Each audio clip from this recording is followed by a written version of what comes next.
The following clip is from a previously recorded episode of the Cherish Each Moment podcast. All right, so I am here with John Perry, and I brought... A sack full of cash. You wish. I brought some soil test results with me, and not just my recent results. I have brought my results from fall of 2019, when I decided that I was going to get off the Milorganite train. Yes. And focus on using other products to actually meet the needs of my soil now that I felt more comfortable using other products. Excellent. And doing my own thing. And of course, the most recent results that I just got back, and wanted to talk about obviously the results and talk about what I've done and what I was focusing on, and give you my reaction to what's here and get your take as well. Okay, perfect. So just a little bit of background for you and for anybody that's listening that isn't familiar with what's been going on in my yard. Since this fall 2019 test, this was the test that really got me to say, I don't need Milorganite anymore. You know, I have, obviously you can see in the results that I have high phosphorus levels. And I've since learned that phosphorus is already in the soil kind of naturally. And so that was another big reason for me to just back off of Milorganite. And so that was a big thing for me to get that P level under control. I also noticed that there was a lot of a big iron deficiency too. And so I've really been pumping that iron. Oh, pumping the iron. Good. Okay. Got to get it up there. I think the majority of the products and applications I've done over the last year have had iron, and I've definitely supplemented a lot of iron. Sure. I think one of the main takeaways from that piece is that iron is a foliar uptake, and it's not so much in the soil. Correct. And so that's probably why, and for those watching, you'll see that the iron level didn't really change very much because of the foliar uptake, is what I'm thinking anyways. But my main focus, like I said, was trying to get the phosphorus levels under control. And so I switched up my entire strategy. I was using mainly Milorganite before this all happened, and got away from that. And I think I only used it once, and it was in 2019. So it was after that 2019 test. So it's a no factor. So I take that back. Okay, he's taking it back, which it's you heard it here first. It's redacted. But between fall 2019 and now, I haven't used Milorganite. I've used strictly products without any P content in the analysis. And yeah, that was my primary focus. I did do a couple of applications in 2019 of elemental sulfur. Okay. To try and control the pH a little bit, to get it down, because my pH, as you can see, was just a tick over optimal. And it has since come down a little bit, very, very minimally though. But yeah, that was kind of surprising to me. Some of the products that I've applied had sulfur content in them. And that's something that I've noticed too, is that the actual sulfur analysis here, the results actually increased quite a bit, but the pH didn't change very much. So that was kind of interesting to me. So I've come here to see what you think and kind of get an idea of what you would do, what you see that I don't, because you've seen how many hundreds of these. Hundreds, maybe thousands. Maybe, yeah. So let's get into it and let's see what's there. Okay, well, so let's talk about a couple of things first before driving in here. Now, I mean, at first blush, yes, it doesn't look like really there was a whole lot of change year over year. And so what it would tell me is that in your current program, you are doing good maintenance. Yeah. Okay, so you're meeting the nutritional needs of the plant without taxing the system at all, which is good. Ultimately, that's what you'd like to get to, is to have just sort of more of a cruise control application. So if I were to ask you amounts of anything that you put down last year, if I said, how many pounds of potassium did you put out last year? Could you come up with that off the top of your head? Off the top of my head, last year potassium would probably be between 1 and 2 pounds. 1 and 2 pounds. So if you were to take, like, say, a normal takedown rate, or what would be suggested for replenishment for turf grass, it would be right around 2 pounds. Okay. Now, it doesn't necessarily always take that much. Depending on what your nitrogen loads are and how much you're feeding, that's going to kind of dictate how the other nutrients are being pulled up into the plant as well. So if you're not pushing a ton of nitrogen, you'll have less of a takedown because the plant isn't requiring as much to keep up with the growth. So there's kind of a balancing act in there. And for a lot of soil tests and recommendations that come out from the universities more and more, they're giving recommendations based on how much you want to work on your lawn. Essentially, it's like high maintenance, low maintenance. Right. And so for a lot of cool season recommendations, they're getting down to maybe 1 or 2 pounds of nitrogen a year. And they're bringing it way down. If you're looking at being out there and it's getting, a lot of traffic and there's a lot more going on, then it's going to be 2 to 4 pounds. So it sort of depends on how much you really want to be doing in the lawn. Right. So for a lot of people who really love their lawn, the more they can be doing, the better. Like that's really kind of what it comes down to. And, I look at it both ways. Sometimes it's fun to be able to just get out and do something, just so you feel like you're an active part of the whole lawn thing. But sometimes it's nice to just know that you can make a feeding and just keep up with your mowing and you don't have to do it all the time. So I would say, kudos on picking kind of a midline, keeping everything where it kind should of a be. neutral strategy. And if I were to ask, how'd your lawn look to you? I thought it looked great. I was very happy with the way it looked. So, and I think that's really important to touch on is I think more people need to get that mindset of, okay, I see a soil test and it's got all these bars and all over the place. Some are higher, some are low, but how did it look? How did it look? It's it's just being like asking, how do you feel? Yeah. How are you feeling? So I think it's important to understand that piece. And then if you begin to see an issue or an issue arises, you have something that you could be like, oh, well, perhaps that might be part of it. Yeah. Correct. So, just a couple of things, and to point on these, a lot of people are doing the, these Yard Mastery My Soil tests, and I think they're wonderful, and I think they have a really good place for people to get very specific and drill down on their applications. This is a test that you can do way more than one time a year. You could follow up 4 to 6 weeks after a feeding and get another one and see exactly what you need to be feeding in the next feeding. And so I think that's kind of a more important way to look at these is you're getting a sort of a snapshot of what it's going to look like, what the plant can potentially take up from your soil over the course of the next, say, 4 or 5 weeks. It's a sort of a predictive analysis of what's happening. And you can kind of reference that like this.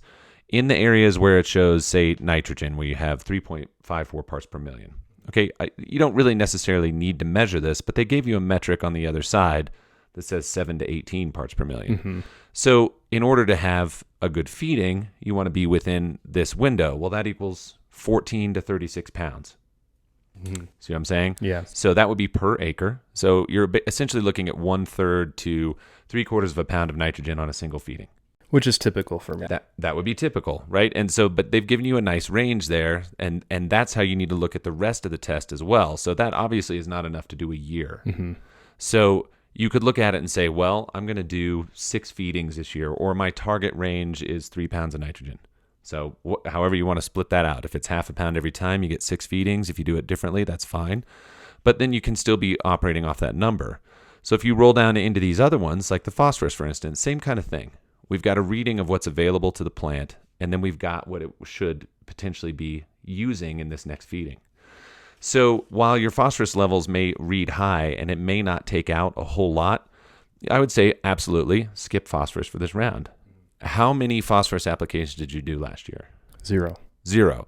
And so there wasn't much of a change. Right. If you look, there wasn't really a whole lot of difference. In fact, your phosphorus is actually higher on the new test than the old one.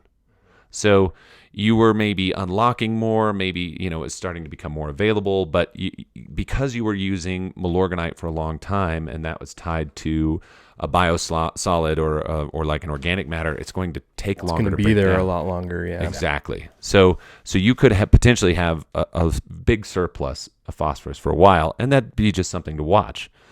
So the same thing goes true with your potassium. So you said you put maybe between 1 and 2, and the lawn probably used between 1 and 2. Yeah, and that's probably a conservative estimate, but... Sure. Now, up here, so where I am on this side of the mountains, potassium is loaded, and I mean loaded. So I don't really worry about that nutrient much up here. What do you think contributes to that? Just geographically, obviously, there's a difference. You're up in the mountains. I'm down in the valley. I have hardly any potassium, but you have a surplus, right? It is purely Mother Nature dealing the cards, right? So where you're located in the valley, you are more of an old seabed, right? Yeah. Like that's pretty much what you had there. And a lot of that potassium kind of went with the salt into the salt flats. Okay. So as everything sort of dried up, if you go out to the salt flats, you can see where like Cargill and some of these other people are pulling nutrients from there and getting a lot of magnesium. They're getting potassium out there. They're getting different things. And it's the same wherever there's a salt bed, you can pull those nutrients. On this side of the hill, it was a little bit different. We had a lot of volcanic activity over here. I have a lot of kind of looks like some pretty aggressive volcanic activity happened around here. Mm-hmm. And the ground up here, it wasn't really farmed either. So my phosphorus levels are really, really high just from whatever was naturally here. Yeah, because where I live, it was all farm. Absolutely. So, theoretically, you could have had a higher taxed system over 100 years of farming down there, which could have drawn a lot of these nutrients out as well. Right. So, knowing where you are geographically, having an idea where to start, I think is important. Yeah, I think that's really interesting. Even just kind of knowing the history of your area. And because depending on where you live, if you live in a suburban area, houses weren't always there. No. There was something there long before that, and there were things going on. And at least where I live down in the valley, that was all agriculture. Absolutely. And so taking that into consideration too can really bring in some nice insights. Now, a question I would guess, because I think this was the case, was it sugar beets in your area? Do you know that? I don't. Because they grew a ton of them here forever. I mean, that's where the sugar house plant comes from. The beet diggers, all of the stuff. Yeah. It was a big sugar producing area. I would have to ask someone that's been around, because I'm a transplant. I haven't been here longer than even 10 years. Because that would actually tax K in a big way. So if there was a ton down there, things that are growing those like high sugar crops can really pull that out. Interesting. That being said, if we run off those same concept here of where your numbers should be for the course of the season, honestly, you're looking at needing to put down between 3 and 4 pounds of K this year. So we can just go hard with K this year. I would go hard with K this year, and I think that would be vitally important. Now, the other thing that you mentioned was your sulfur content and how that kind of shifted. Yeah. This is plant available sulfur. Okay, so anything that has sulfate in it will have a mild effect on pH in the root zone as far as uptake, but it's not sulfur like elemental sulfur. Okay. So if you wanted to make a major pH change, you would go out with elemental sulfur, run it 5 pounds per 1,000 square feet, and see where that lands you. And that takes a lot of time. That's a very slow process. Yeah. So do you think one application of a 5 pound per 1,000 of elemental sulfur would be ideal in this situation, or should I plan on doing multiple applications of that this season? Likely your pH is actually higher than what's on this test. Mm-hmm. Now, one thing that's kind of cool about this is showing your pH in and around the root. Yeah. Not like down in the soil. So like my pH here is 7.8, but I don't do any adjustments to it. Could I? Sure. Why not? But again, I look at my lawn and say, it looks great. Yeah. Do I need to make any changes? Yeah. Am I putting out any other nutrients that it's not able to get? And really the answer is no. It's just kind of cruising on its own method. Yeah. So, that's something that you could see is if you took a pH meter down deeper in your soil, you may actually have higher pH. So absolutely, running 5 pounds per 1,000 would be great. And you'll see it come down based on the soil probably in your area. It'll probably come down to like maybe a 6.9 is about where it would land on 5 pounds. Mm-hmm. So I don't think you really need to go further than that. That's like right down the road of where you would want nutrient uptake. So sticking with that kind of cruise control method, would like a 5 pounds per thousand be like a good annual application, or do I just need to kind of go off of what I get in future tests? Or I would go off what you get in future tests and make your adjustments rather than assumptions. I think that's always the best thing to do, because sometimes that, like I said, that material can take a long time to break down. And if you pile on too much, it'll hit a point where it doesn't acidify even fast enough. Like it kind of like holds up even more. So you have to sort of feed it in over a period of time to get like a major change. Gotcha. Aside from that, I mean, just looking down the line on the rest of it, like with your minor elements, the beauty of minors is you can pretty much do them all the time. Mm-hmm. You can run that, and if it's a good balance in a mix, you don't ever want to go too high on something. You can cause some toxic issues if you go too high on minors. So you don't want to make it the staple of your program. Right. But they are very lightly applied, and like with our microgreen, the highest I tend to recommend, and if anybody's done soil tests with me who watch this, the maximum I would go was 3 times a year at 6 ounces per thousand. That's pretty much it. And that can just start to, bring things up and give a nice color response to their turf as well. Yeah. But aside from that, if you followed your gut on what you want to do with nitrogen, make your own plan. Yeah. I just think that you need to be running, 3 to 4 pounds of K this year. That's the big one. That's a really good insight. Yeah. Yeah. I like that. And I like the insight too, that the ultimate test is, what does your lawn look like, and are you happy with it? Right. I think that's something that not a lot of people, I know that I haven't really taken that into consideration when doing soil tests, because if you're nerdy like me and a lot of other people are, you look at these and you are only seeing numbers, Correct. You're not seeing color, you don't know how it feels when you walk on it. There's so many different things that we could take into consideration when figuring out what's best for the lawn, and ultimately does it look good? Is it Does it look good? That's a pretty good It should be bar to set for yourself. And honestly, if you live in a neighborhood, you have a comparison. Yeah. Always. All the time. All the time. You'd Yep. be like, oh yeah, no, I got that one. Wait, what's that person doing? They're like, I don't know. Maybe it looks good from far, far from good. Yeah. But I think one of the most important things is to know that your lawn is not a lab, and it's not grown in a small pot somewhere under grow lights to see the results of something. It's not how it works. You have your own unique plot of land, and things are going to react differently. Yep. And, from the spray service days, if we would mix up tanks, 100 gallon tanks, 300 gallon tanks, and go out and spray, and everybody got the same thing. Well, some lawns were stellar. Other lawns were great, and some didn't seem to respond.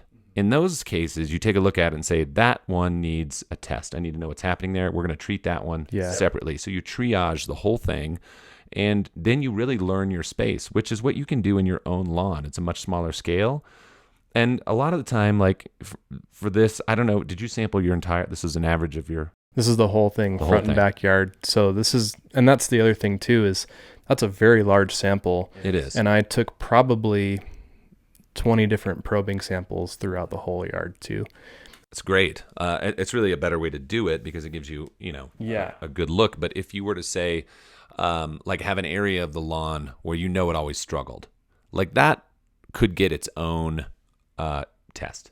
Right? Yeah, you could use something in its own, and I do get those just too. Just kind of isolate that area. Exactly. There's people who will send me, reports of, say, this is just an area where my septic field drains. Oh yeah, what could I do there?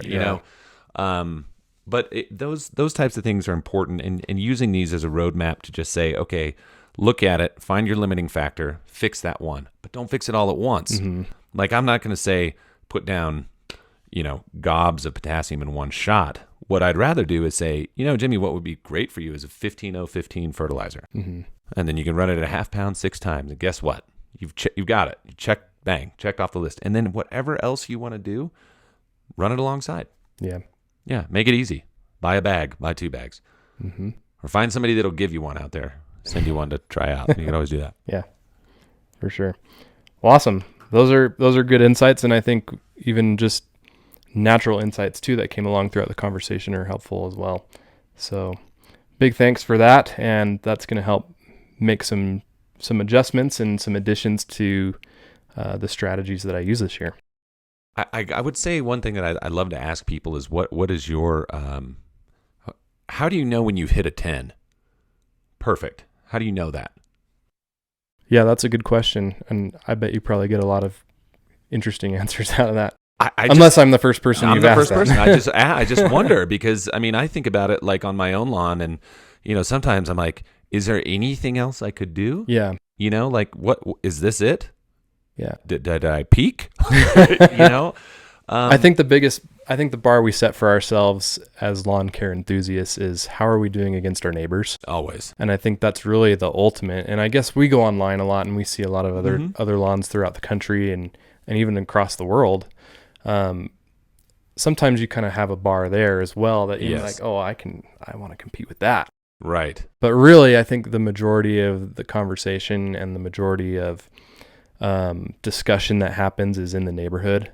Totally. Especially for people that aren't on social media posting their lawn or on YouTube sharing their lawn. Their audience, the average Joe homeowner, his audience is his neighbors. That's right. And so I think as long as you're outperforming the neighbors or you're looking better than neighbors, you're kind of setting the standard for the neighborhood. I think that's a 10 for me. I like that. Yeah, I mean, here, you drove through my neighborhood. There's not much in the way of lawns. I mean, I couldn't see anything anyways. No. There's snow everywhere. But there's like 1, 2, 3. I'd say there's 5 front lawns on my street. Mm-hmm. That's it. Yeah. And you wouldn't know they were there. It's not like it's in this neighborhood, that's really not what it's about. And mine is 150 feet, back. So nobody would ever even know it was there unless they came up here. So, between my house and my neighbors next door, who I take care of that grass, that's really it, so I don't really have a way to be better than myself, I guess. Right. So I would say then for you, when you're working on your neighbor's lawn, your lawn is the standard. Right. You're the 10. And then, when you're working on that lawn over there, how it compares to the 10 and that's you can kind of adjust from there. And the beauty of that is, when you do adopt a lawn or take something on for somebody, and I just wanted to do it, just to say, let's take all of these practices and just dump it on one that has never had it before like that. Mm-hmm. And let's show first season, and they got so excited about how their lawn, I mean, he was excited about mowing. He was never excited about mowing, they took so much more pride as soon as they saw like, wow, I mean, this place it's beautiful. And, having people come and sit on their back deck and, they would just be walking around looking at it. I was like, that feels really good to be able to kind of create that for somebody. And that's what it's really all about too. Like that's the ultimate goal is that as much time as we put in to get the lawns where we want it to be, to get to that 10, whatever that might be for you, enjoying it is what it's really all about. It really is. Yeah, no question about it. I mean, my lawn is a play place. Yeah. That's what it's supposed to be. I don't want it to be anything else. It's a place for the family to hang out at night, or go out in the back when the sun's setting and be out there in it. That's really what it's all about. I think it's easy to forget. Easily. Yeah. Yeah. And, again, and that kind of leads into something else. I mean, one of the reasons that I try to design simple programs, and I really mean that, like super simple, is I like the other time. The time with the family, I think, is more important than having to go and do 1,000 different things to try to keep your lawn green. I think the more simple you can get it and the more usable you can make it, the better it is for everybody. And the more time you'll have to enjoy it. Yep. Yeah. Awesome. Yeah. Well, I don't know. Deep thoughts. Yeah. This has been the first segment of Deep Thoughts with John Perry. That's right. More to come. Stay tuned for more Deep Thoughts. Well, cool. Thank you.